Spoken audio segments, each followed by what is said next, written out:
Good day to you.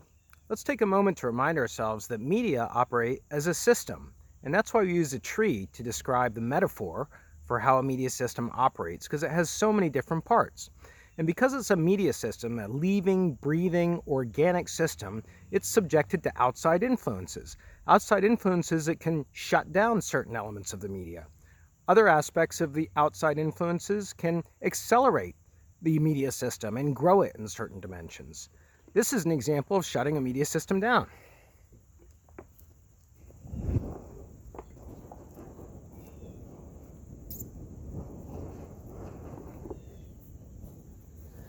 I've been trying to get rid of this tree trunk forever. It's a walnut tree, and it kills the grass around it. Walnut trees are very poisonous.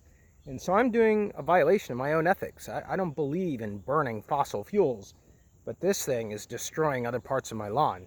So I have no choice. I'm an external influence trying to shut this media system down.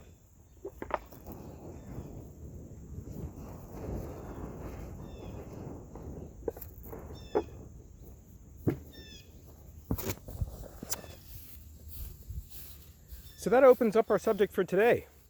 Yeah, it's time for me to get to class. We're talking about regulation. Personally, it's my favorite element to talk about when it comes to media, although reading-wise, it's the most boring element, some would say, to read about. It all has to do with what influences a media system. What are the external influences that can damp down certain content? What are the external influences that can speed up or accelerate or create other kinds of content? That's what this chapter is all about. That's what the readings are all about. Regulation. The most common form of regulation, the one that's easiest to put our eyes on, is government regulation or government-affiliated regulation.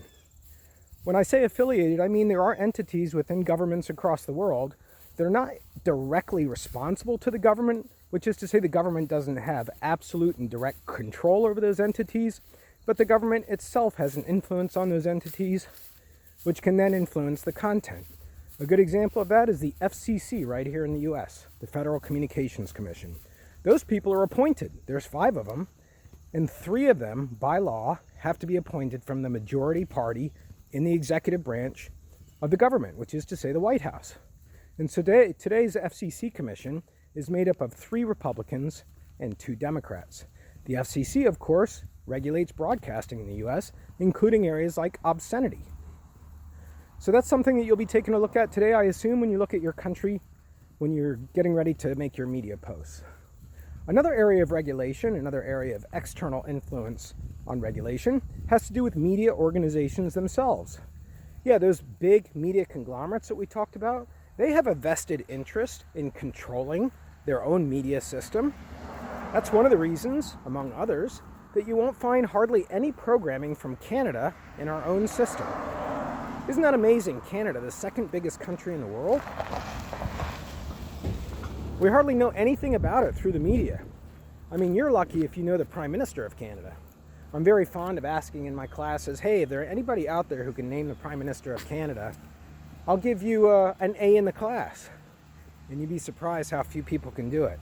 Whereas if I ask everybody, can you name the 3 Kardashian sisters? Almost everybody can do that. And by the way, the Prime Minister of Canada is Justin Trudeau, and he happens to be in the news today, actually. It's been revealed that he, like other people from the past, other males, I should say, from the past, engaged in a form of behavior that's considered today to be extremely racist, and certainly back then as well. He painted his face brown when he went to a party.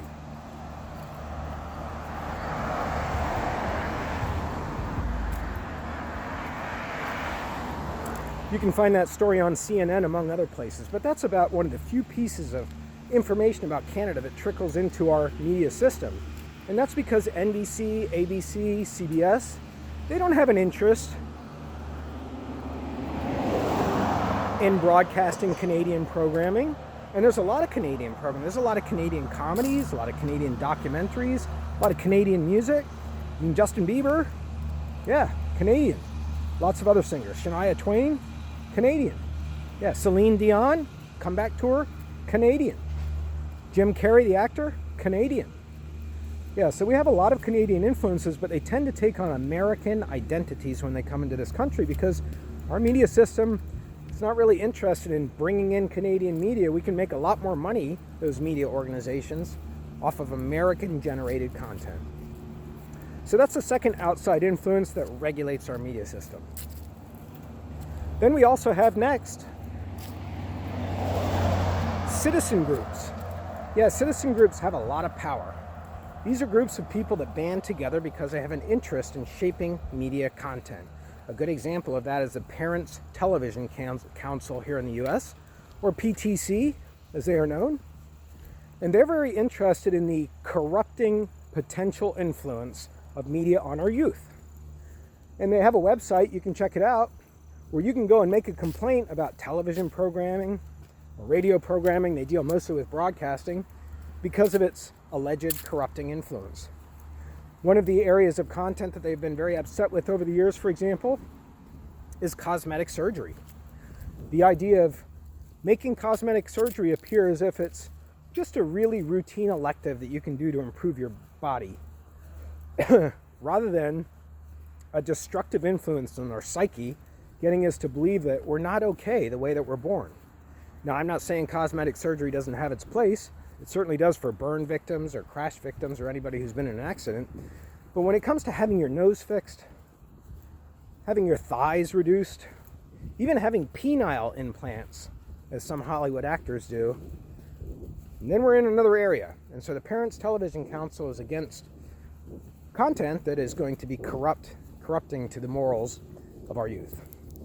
Yet another outside influence is advertisers/sponsors. Here we have a big influence.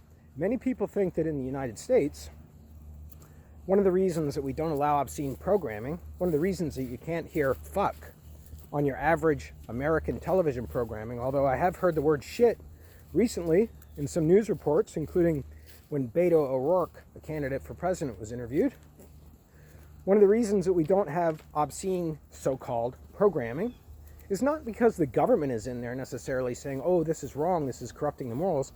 It's because advertisers don't want their products and their brands to be associated with, quote, dirty programming. You have a company like Procter & Gamble, a parent company that owns many different household cleaning products, including Tide, the detergent. That company wants to constantly have brand awareness of Tide, and the brand awareness has to be clean. That's why the color white is used so much. We've been, I guess you could say, propagandized to believe that white has to be in place for something to be clean. So all of those products that you have that are white, like detergent, laundry detergent, that's artificial coloring.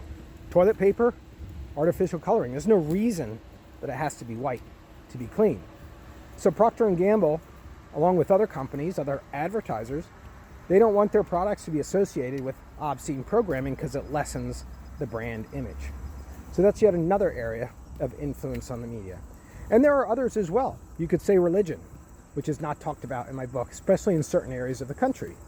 Religion does not permit areas of programming that are in violation of moral codes in sacred texts of religion. Again, obscenity is an area, so is violence, adultery, and so on. So as you grapple with these items and more in your research today for your country media posts, I hope you're able to come across in your country what is the predominant influence on the media that's external to the media system in your country that is influencing it. That's your big question for today. Have a great day.